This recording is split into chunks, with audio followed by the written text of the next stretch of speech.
Welcome to an Aries and Pisces walk into a coffee shop, the podcast. We're your hosts. I'm Bridget, she, her. And I'm Tiffany, she, her. This is a podcast where two friends let go of perfectionism and talk unedited.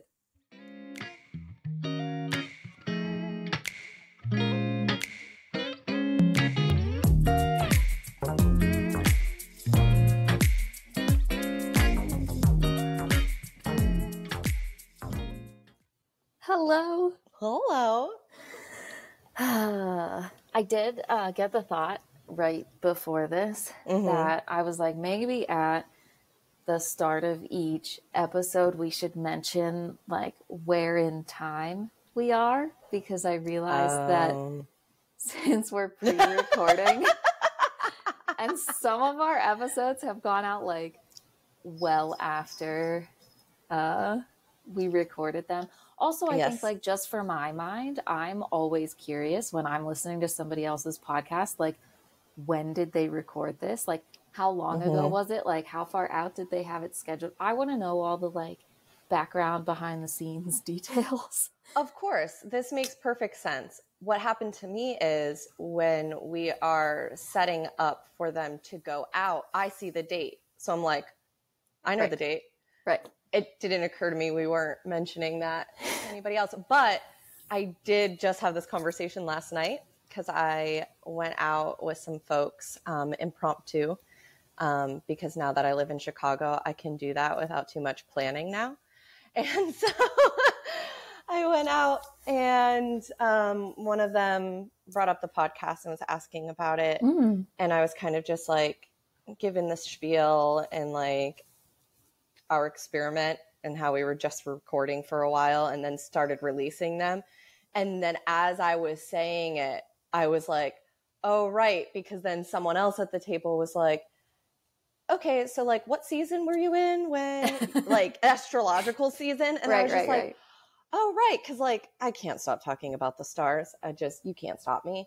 And so I'm like, well, I guess if you're paying close enough attention to know anything about the stars, you might be able to detective your way to when that was recorded. That was another thing I was thinking about, because I was like, you and I do talk very seasonally, whether it's astrological or just like the seasons of the year. And I was like, I felt like as I'm re-listening to them when we release them, I'm like, oh wow, yeah, I guess maybe for like context for other people it might be cool to have that. So anyway, we're in the end of July right now, celebrating Leo season. I was very done with Cancer season. Which is ironic because it's another water sign, and as a Pisces, you'd think I'd be into it, but I didn't like Cancer season this year. It was necessary, but I didn't love it. Ingrid, do you see what is happening behind me? Oh, get down! Ingrid, right in my face for everyone to see. Oh, Ingrid. She is peeking around. She just bolted into the kitchen because she knows she's in trouble. She's not allowed up there. She bolted into the kitchen, immediately turned around and peeked around the corner. And now she's just doing the stance and staring at me. Oh, what a jerk. heavens. She doesn't like when I ignore her and I'm in her spot.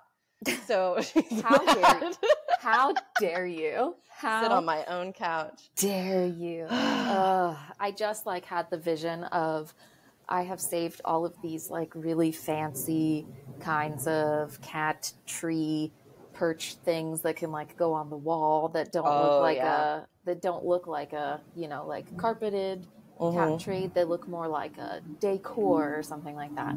And I'm like looking at your shelf back there and I'm like, I see one like right next to it, but like real fancy, but just for Ingrid, so she can go up there and cause shenanigans that are approved. She hates approved shenanigans. Well, this is exactly why Chloe has a bed on the very top of the shelf in our living room. Yeah. Maybe I should plan for something like that so she can feel like she's being a rebel, but I can protect my plants and other knickknacks that she has knocked down. She's broken quite a few things.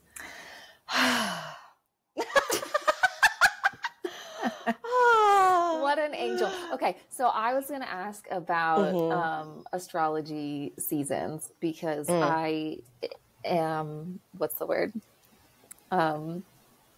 Anyway, I don't know. I don't know when the last season ended. I don't know when this season began. It was just recent. Okay. Also, as you were saying, that Cancer season, like, you know, you maybe thought like, water sign, this is going to treat me well, but it just didn't. And now that made me think, like, is Leo's a fire? Yes. Yeah, okay. And then I was like, well, maybe that, like, that, why that is feeling like it might be hitting for me more, because I have been also, like, just fucking going through it.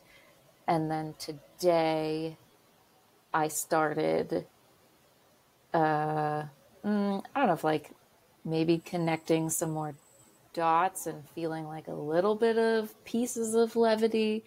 And just hearing that we are now, like, in a fire sign, I'm like, okay, yes, like, I feel like maybe I have more, like, power and stamina is what I like, what just came to me.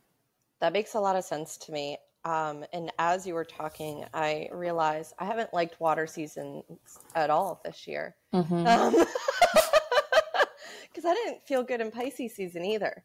I could not fucking wait for Pisces season to be done. It's all I thought about. I was just like, I cannot wait for Aries season. And I think in one of our previous podcast recordings, I said that. I'm having a flashback.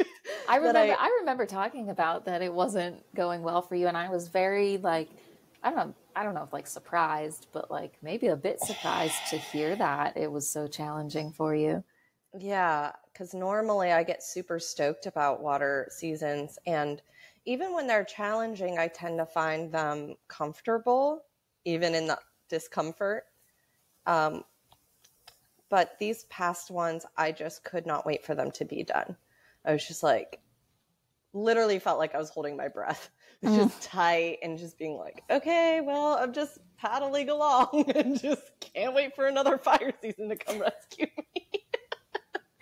I feel, as you're saying all that, I'm like, that's exactly how I've been feeling lately. Oh, I hate that for you. Yeah. Yeah, same. Yeah. I mean, if the water sign is feeling waterlogged, I can't imagine what a fire sign must be feeling. Yeah. Yeah, it feels like the text you sent me earlier today about just, like, being out at sea. Like, I have felt that for a good while now, that I have just been kind of, like, floating along, like, aimlessly, and figuring that by now I should have, like, landed somewhere. Yeah, the shoulds. The should have. Ugh. Yeah, it's been a lot of that.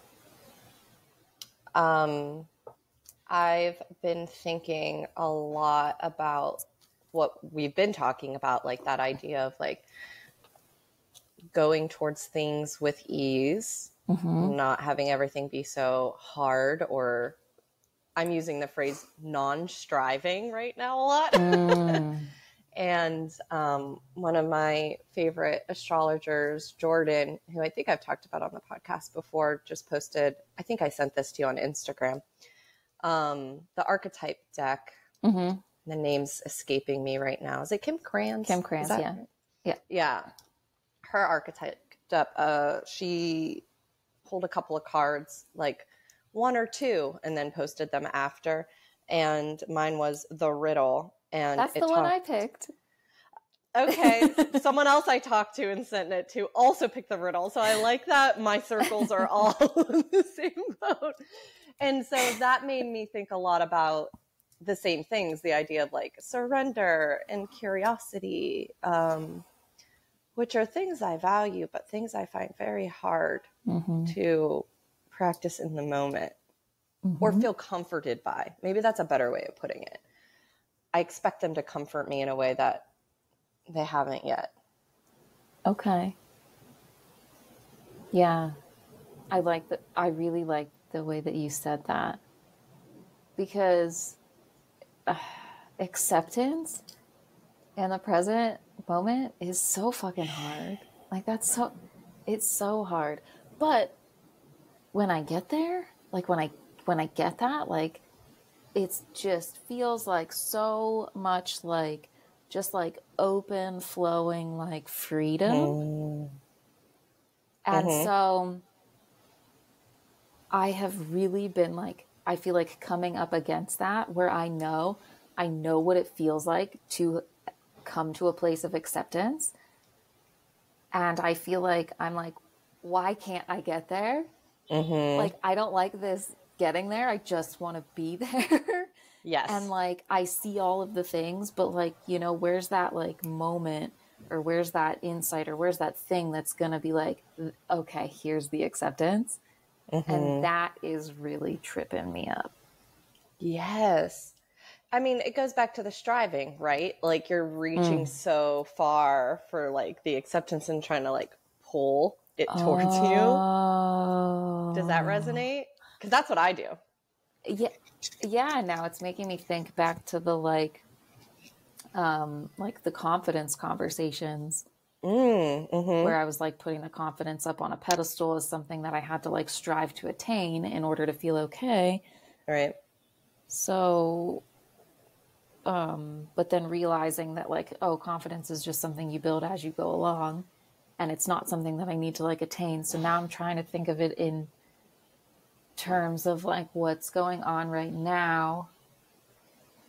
And I'm trying to think what I was journaling on this morning, because I Mm-hmm. had last night I went for a walk around the block, and I opened my akashic records, which is something like I've done this on walks many times. I just like to like open my records and then like go for my walk, and maybe I ask some questions, or maybe I just like look around at the trees.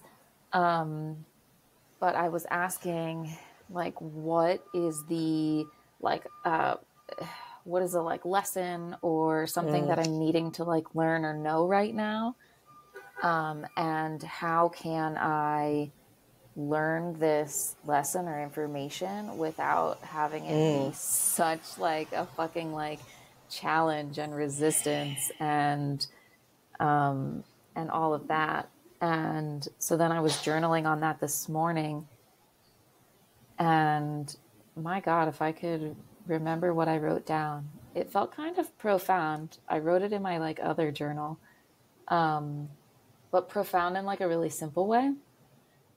Mm-hmm. I'm gonna grab my journal. Okay. Okay, so I haven't written stuff down in my journal in like 2.5 months, Mm-hmm.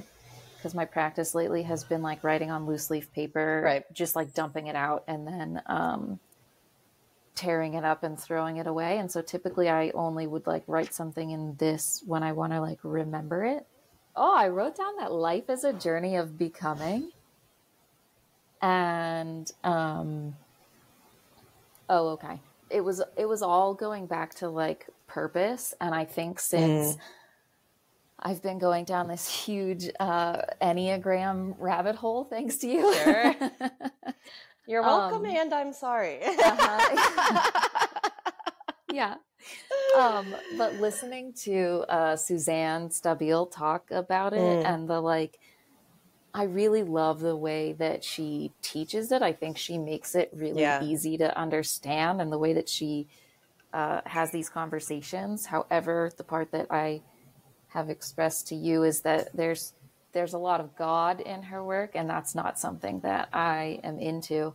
But I've been trying to take those pieces of the conversation. I think like I've been having a hard time like listening to some of those parts of those conversations just because of all of my religious stuff. Right. But the bit about like purpose, and I've also been having a lot, oh, I'm going everywhere.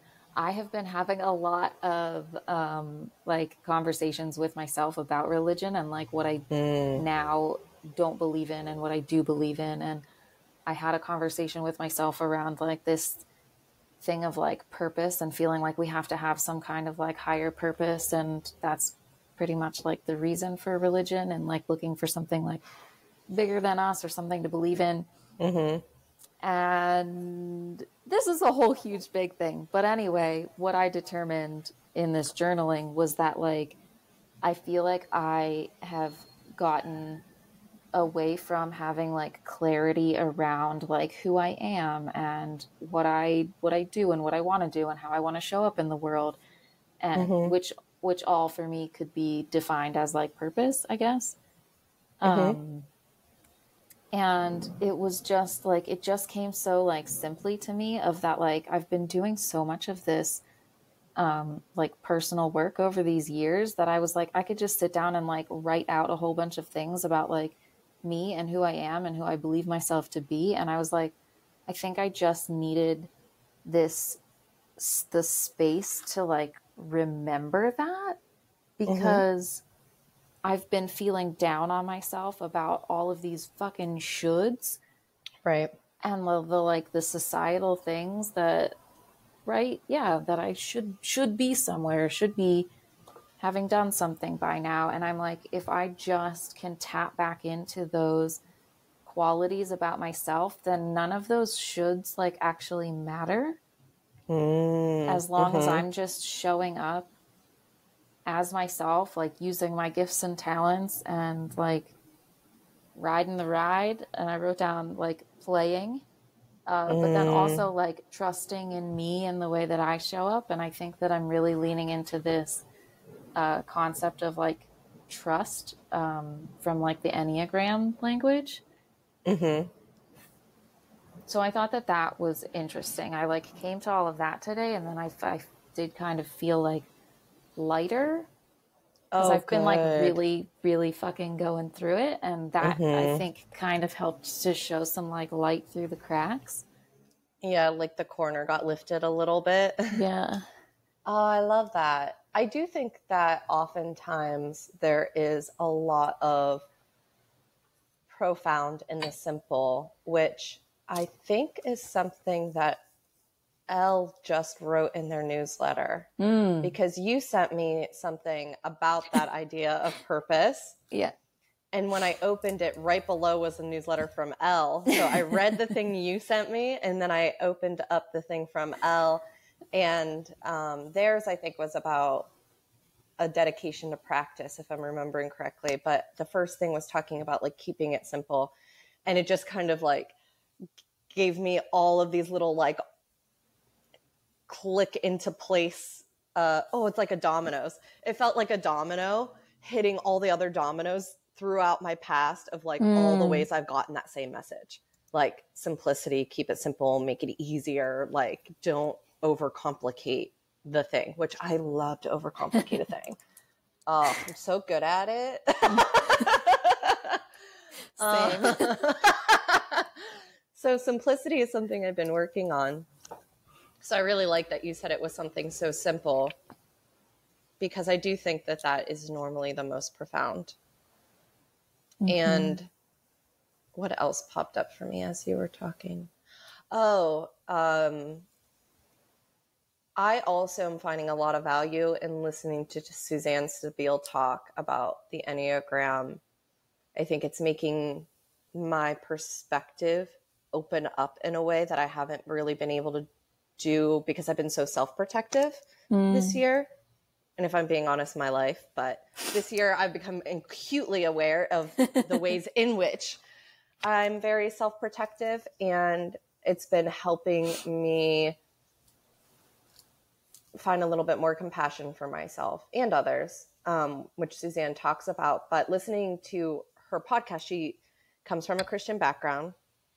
She talks to a lot of people that are Christian. And I think I said this to you somewhere about how it's refreshing on one hand, because a lot of the Christians she's talking to are very aware of the problems and sometimes have even had to unpack and heal through that themselves. And yet they're still Christians, so they have all this Christian language. And I was having a difficult time too. And what I realized what it was like fatigue from having to translate it.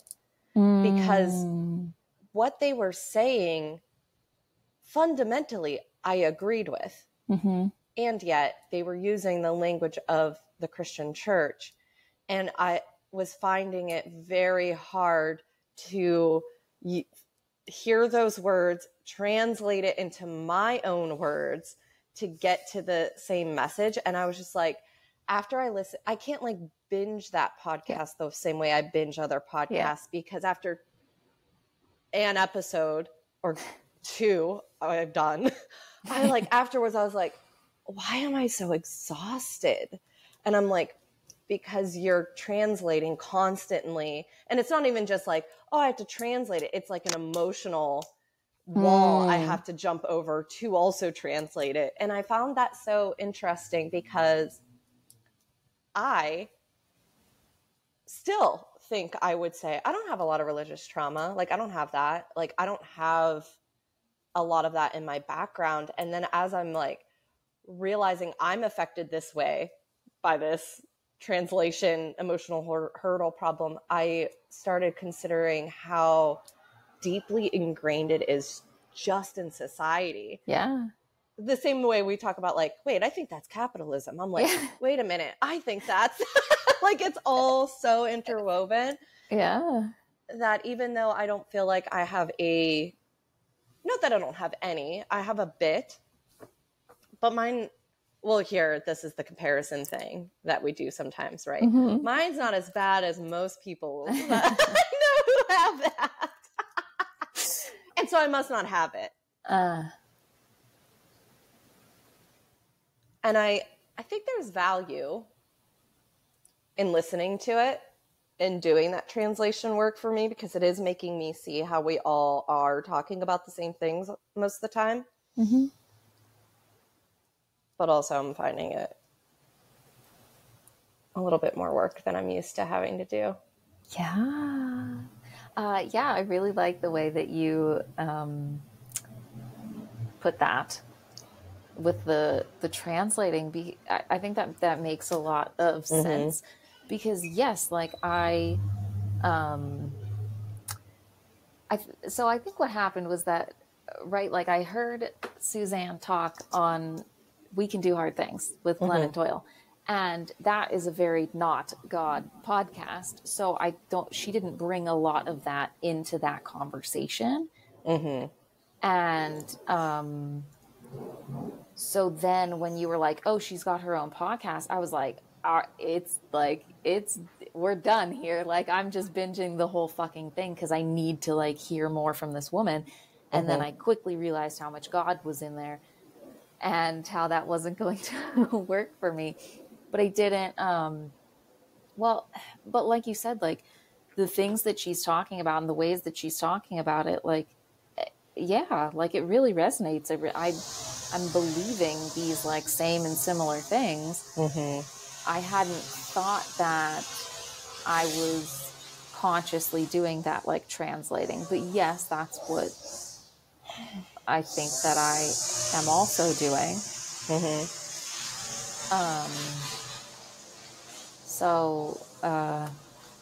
Sorry, I was distracted. Is there like lawn work or something going on? Someone just started. Yeah. Don't do that. Across the way.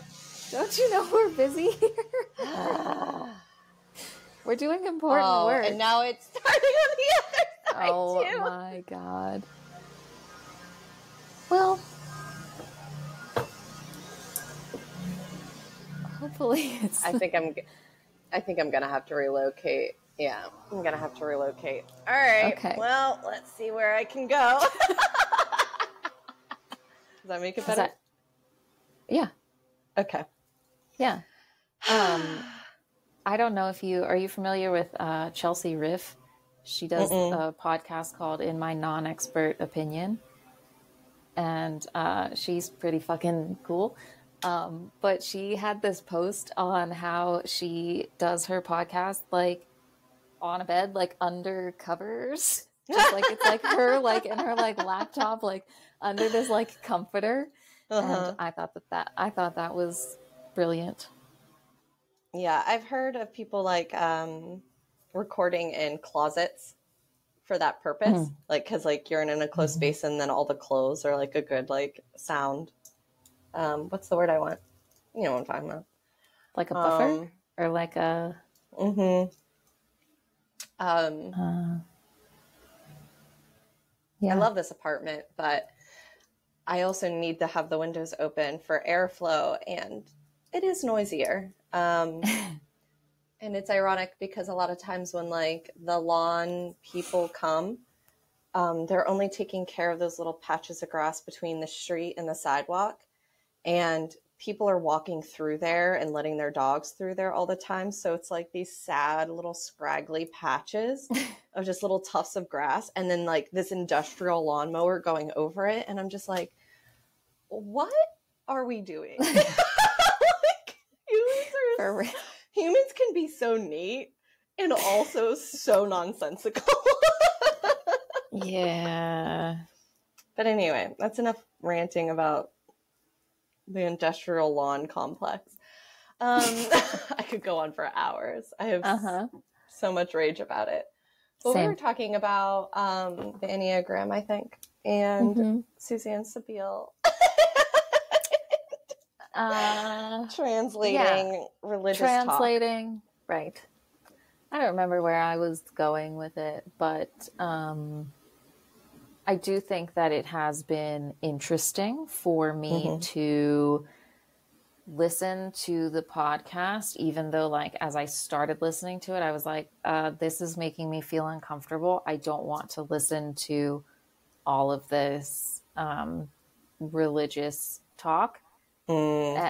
However, I was like, I'm going to listen to it anyway and just like see what I can learn. And I think that that's a new thing for me. I did the same thing. Yeah, to be like, maybe I don't necessarily agree with all of this, but I agree with some of it. And I think that we can, like learn from that. And I also did appreciate a lot the way that she'll talk about things. Like I started listening to that Know Your Number, and she's teaching that whole class or whatever it's called. And she talks about how the one thing was called like the sins, but that in her work, she's experienced a lot of even, like people in the church having had a lot of like trauma with that word. And so how she doesn't like to use that in her vocabulary. And I found that like, I'm not sure if like admirable is the word. Like I found that very like, yeah, like back to like what you were saying, that she, works with a lot of people that are like still religious. However, they've had to go through their own stuff with it. So I found that like very interesting. Me too. It helped me find some through lines. And I think it's partially what a lot of her guests talk about, where I have become so boundaried against certain types of talk that immediately certain words, like my electric fence goes up. Because in the past, I didn't feel safe enough to boundary set softer than that, because the people I were dealing with were so in your face and bigoted and boundary, not even just pushers. They would just step right over and like dump their stuff in your lap. And so it was an interesting exercise for me to be like, oh, I hate this. There's the electric fence feeling. And it's Susan Stabile. I know that I like her. She's that I want to be on her porch drinking iced tea. So let's see what happens if I just be uncomfortable for a bit. And I am glad that I did that too. I have found a lot of value in it, but like I said, I also get more tired quicker. So I've had to intersperse it quite a bit. Yeah, quite a bit to give myself a break. Yeah, I think that now you said that, I was like, I think that that's what I was doing, because I like listened to an episode and then I was like, this is too much for me. I gotta go find some like other enneagram podcasts. And am I echoing? I heard a quality change, but I think it might have just, because I shifted my computer, I wonder if it jostled the microphone. I like the word jostle. Hey, thanks. Because it sounds fine to me now. Does it sound fine to you? Okay. Yeah, sounds good. The fuck was I saying? You were talking about how you had to go find another podcast in between. I had to go find some other podcasts, and I found a couple, and like I sent you a bunch of those episodes.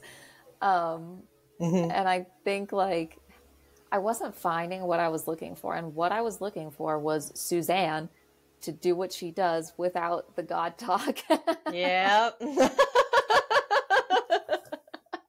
And so I kept like going. So after like listening to these other podcasts, and being like, this is just like not really what I'm looking for. It is helpful in some aspects, but then going back to listen to her talk about it, and like really appreciating the way that she does teach. And yeah, it's been an interesting, I'm like so blown away by the fucking Enneagram now. And I have been like introduced to this thing so many times, right? And I know, sometimes by me. And I thought it was so funny when we were texting each other and you were like, yeah, or Marco Polo, something. We were talking in some fashion. And you were like, yeah, I think like the last deep dive I went on it was in October. And I didn't respond this back to you, but I was like, yes, it was in October, because that's when I was doing that like dog sitting trip. And that's all that I was doing while I was there, because you asked me about it then. And that's when I was like taking all the tests and like doing all the things. So I was like, yeah, you're right on point. It was definitely October. And I had forgotten about it from then till like now again. But I think that it's funny that like I had been introduced to it so many times and just never quite feeling like it like clicked or really did something for me.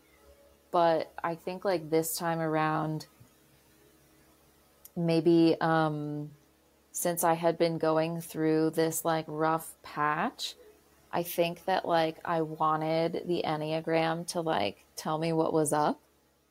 Like I wanted it to like fix the thing I was going through. And so I was like, I must learn literally everything, and it's going to tell me, right? Like it's going to tell me what I need to know, and it's going to fix this shit that I'm going through, and it's going to be the thing.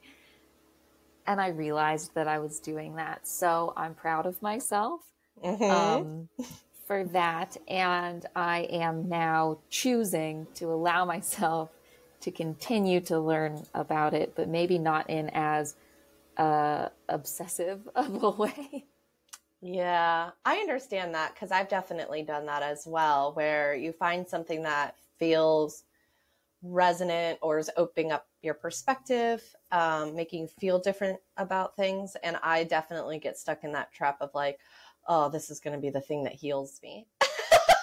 Like, this is the secret. I found it. And nothing's the secret. It's all the things. The spiral staircase, it's all intersectional. You have to layer the stuff and the practicing and the learning just over and over and over. Which I've been thinking about a lot. I have to constantly remind myself that that this is not going to be the thing, but it can be a thing. Like it can be a piece in the puzzle. It's not going to be the entire fucking puzzle, right? Yes. And I think one of the things I like about the Enneagram so much is that it's not only about learning your own number, it's very interconnected. Like every time you listen to something about your number, inevitably you're going to end up talking about 2 or 3 other numbers, just because of the way that humans are interconnected and things overlap. And I really appreciate that. I find it making me much more, I've always been a curious person, but I think it's making me more open and more curious about people, especially ones I don't get immediately or even don't like. And that's been a really nice side effect that I wasn't really expecting from the deep dive, but I've definitely noticed it start playing out in practice. And it's also part of like my energetic boundary setting experiments that I've been doing, like figuring out ways to not be so affected and open about everything, because I get really inundated and overstimulated, and thinking about like how to pull my energy back for me and choose when and where I share it and open it, or, you know, if I'm receptive or not. And I just traveled for that dance intensive, and I was in a room oftentimes with like 20 some people, all very different, a lot of which I've never met before. And I found myself feeling way less reactive because I was casting my mind back when I've been in those kinds of scenarios in the past, and like how much everyone's dynamics would affect me. And it was really neat to be like, oh, I'm just a witness, because like I could just watch this unfold and I don't have to do anything about it. There's the energetic boundary setting. And then it just made me like passively more open and curious about people, where I was just like, oh, that's interesting. That's the way you handle that. Oh, this is like data. Again, like taking like, you know, some of the stickiness of all the feelings or stories and just being like, oh, okay, so when you're frustrated, it comes out like this, and not having to have like a big emotional feeling about that was neat. Yeah. Yeah. I raised my hand a little bit in there when you were not looking. But I wanted to know if you could call on me and if you could teach me also how to do that, because I really need it. I could try, but I am really just stumbling around in the muck, quite honestly. Yeah, no, that's yeah, I've been working on those things for quite a while, and I feel like I still don't always getting better, right? Yeah, like always, you know, like it's getting it gets a little easier, like bit by bit in different things, but it still feels like I don't have like a great grasp on it.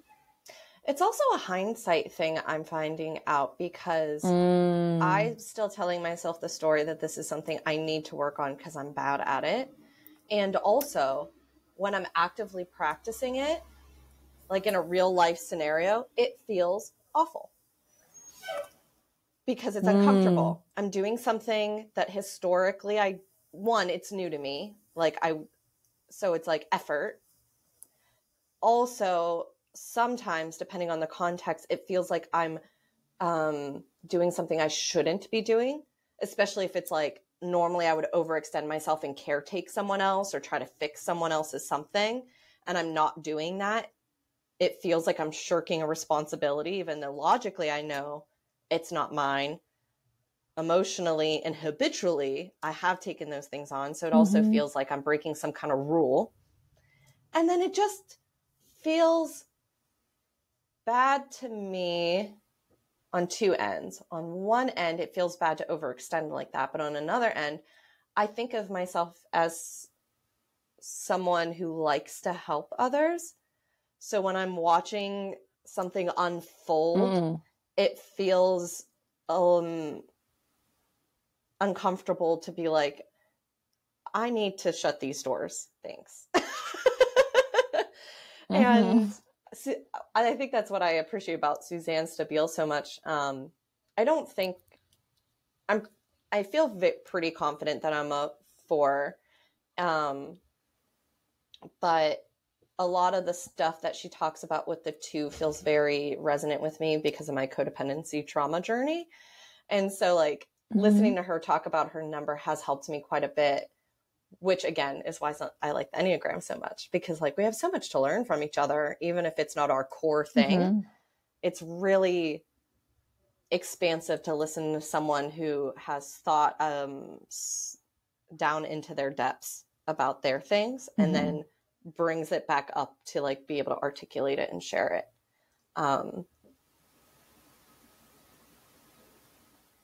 But then I have to do something about it, which is the big lesson in the Enneagram for me, because I could sit and think and feel about all of that forever. And that's why I think the energetic boundary setting is so hard, because it's an effortful doing or not doing, which feels the same to me. Because like the effort of not overextending feels the same as overextending. It's just the aftermath is different. Does that make sense? How I said that? I think so.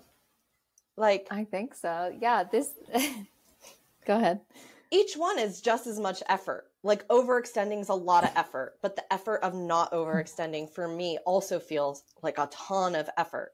But at the end of the day, the aftermath is if I overextend, I'm depleted and I'm going to be spinning out and burnt out. Right. Whereas if I put that effort into my energetic boundaries, that does protect my energy enough that I start slowly filling back up the more I do it. Yeah. So then it doesn't have to feel so effortful each time.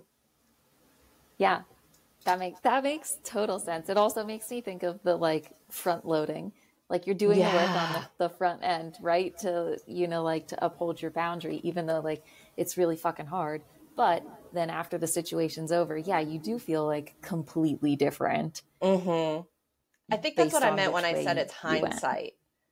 Because I suspect if we talked long enough, you would start being like, oh, in that instance, I behaved like this, which is different than I normally would have.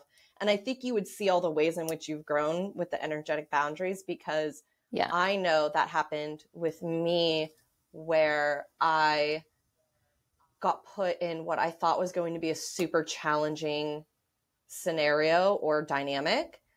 And then afterwards, I was able to look backwards and be like, yeah, that was super uncomfortable, but not as bad as I was thinking it was going to be. And also seeing the ways in which I wasn't as overtaken. It didn't feel as sticky. Like in the moment, I was able to be the witness to it and just be like, huh, isn't that interesting that this is playing out like this again? And not also feel the sticky, inundated, overstimulated thing because of the work I had been doing. Yeah. It doesn't always work, but it's working more often than not. Yeah. Yeah, we're doing an excellent fucking job. And as you said that, I was like, yeah, there are definitely like, there's at least like one example that I can come up with in my mind right now that is like, oh, this is a clear indicator of my progress. That even just, I guess maybe like a year ago, you know, I had a completely different, like effect on me or like hold over me. So yes, that is a really good reminder of the like stories that we're telling ourselves about like, oh, I'm bad at this thing. I need to work on this thing. And instead we should be like, we are working on this. We are getting better. It is getting easier. We are like it, you know, we're doing it. Yes, we are doing an excellent job. Yeah, we're doing fucking great. We're doing fucking great. And as I hear you say like four Enneagram things, and I have been like so torn between whether I'm a 4 or a 6. And I just like, I really want to like sit down with somebody that knows the Enneagram and have them like ask me questions. Like, I just want to be asked questions so I can like come to that like clarity and like understand, you know, like the differences and similarities like in between them. So I can be like, oh yes, this is me. No, this isn't me. That's what I would love right now, but I'm pretty certain I'm landing on the 6. But I think it's so interesting when you say like 4 things and I'm like, that makes sense to me. And then I'm like, am I 4? I don't know. I have the same experience with listening to the 6 things, and I didn't even realize how much until you started sending me more things like specifically 4-6, and I'm like listening to them, and I'm like really resonating a lot with like the security stuff. But I think I told you this already, that I feel like when I listen to it, it feels more like life experience and less how I instinctually am moving through the world. Whereas when I listen to the 4 things, I feel it like certain things, like I can feel like a clench in my body around it, where it's like, oh, that's like a little bit too close to home. That like feels a little bit too exposing. Like, oh, I don't want anyone to know that about me. Whereas the 6 things, I'm just like, I have a little bit of that, but it feels like my mind immediately jumps in and says, well, yeah, because, and it gives all the because my life experience, because this happened to me, because capitalism oftentimes. And then with the 4 stuff though, it's like, oh no, like, it's like, it's just too much. It just feels like too much light that shed on something that feels, well, I was just going to say shameful, which is kind of redundant because 4 is in that shame triad. But that doesn't mean I don't relate to the 6 stuff, because like I like having an anxiety disorder. I've been fearful my whole life. And even when, cause like the security thing, like I've always been very well taken care of. I've always had everything that I've needed and then some. And yet I have a lot of those like security fears, but I think that's just learned. It doesn't feel like part of my deep motivational things. I love that we're talking about this like in real time like this, instead of like sending messages back and forth, because as you were saying all of that about the like, this is where I operate out of, and this is just from like my like lived experiences, I'm like, oh, that makes so much sense. That's how I feel about the 6 and the 4 in the opposite way. Okay. And the like operating out of fear of the like security stuff, I'm like, that is how I operate. And I think that I definitely didn't recognize it. And I am like learning to recognize just how much it shows up. But I think like as I looked at all the like the 4 stuff, and I was like listening to that episode with Glenn and Doyle, and I was like, oh, I'm definitely a 4. Like I so resonate with all this stuff. But then like I was like, I can talk about all of that. I was like, that doesn't feel, like, whereas you're like, ooh, I can't, this is vulnerable. Like, I can't talk about that. I'm like, oh, I can talk about all of it. Like, like working on all that stuff. That stuff is like really big in my life. It's been really challenging, but like, I'm totally like, it doesn't have that like stab me in the chest feeling. Whereas I think like realizing the like fears and the security and the safety stuff underlying literally everything, I think that I didn't want to accept that is what was underneath of everything. And now I'm like, oh shit. Because the more examples you find, the more seen you feel, which feels scary. It's vulnerable. Yeah, it's super vulnerable. To the point where there was someone else I knew was really into like personality tests in general, and they were looking into the enneagram. This was back in October when I like really went through a fixation. And I did the thing. I did the test, and I was like, oh, I guess maybe I'm this, before I learned more and more about it. And I had a vulnerability hangover when I realized I told them my number, and then I started knowing what that meant. And I was just like, oh no, I didn't want this person to know all that about me. And I was like, oh, this is what people talk about, where it's like, you uncomfortable? Well, you might be landing on some truths, hard truths. And I think I said this to you in a Marco Polo, where, some of the examples, it was such a weird experience, because on one hand I was like, oh, I'm not the only one, like other people do that. And then I was just like, oh no, like I didn't think of that. It was just something I had always done. it was just something that was such a fabric part of how I have moved through the world and coped, that then I started kind of getting like embarrassed. Yeah, like an embarrassment that was something, oh, it was like labeling it, because when I was just doing it, I didn't have to think too much about it. It was just instinctually how I figured out how to cope and be, and I didn't put too much thought into it. And I think like what you were saying, just like, oh, now I'm seeing all the ways in which those underlying motivations pop up and how it's affected how I behave. And I think I started feeling like, oh, it's that. I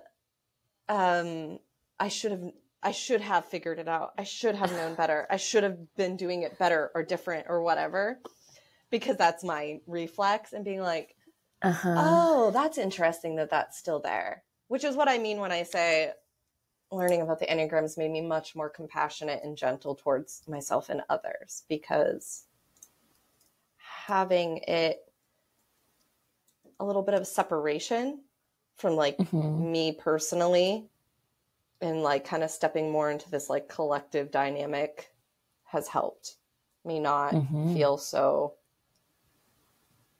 I was going to say alien. I would say like stuck in it. Like I would feel like stuck in my own stuff. Yeah, that's a good way to put it too. Just gives everything a little bit more breathing room, and it's a little easier to take everything a little less personally, which I always need.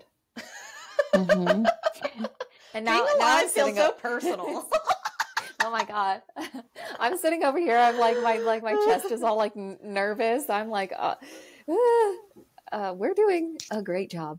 I think so. Yeah, we are.